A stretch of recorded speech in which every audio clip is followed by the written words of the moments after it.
প্রিয় গাইস, আজকে কি বাজার করলাম? লাল শাক, টমেটো, লেবু, বাঁধাকপি এবং ধনিয়া পাতা, সাথে আছে সিম, দেশি সিম। সবজি দিয়ে রান্না করলে অনেক সুন্দর লাগবে। সাথে মিষ্টি কুমড়ো আছে একটা, ধনিয়া পাতা আরও এক মোটা এনেছি আমি। এটা দেশি ধনিয়া পাতা। সবাই হয়তো দেশি ধনিয়া পাতা চিনেন না।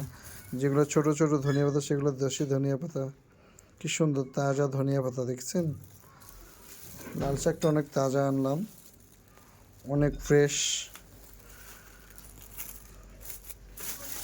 দেশি টমেটো, অনেক সুন্দর, তরকারির সাথে খেতে অনেক ভালো লাগবে।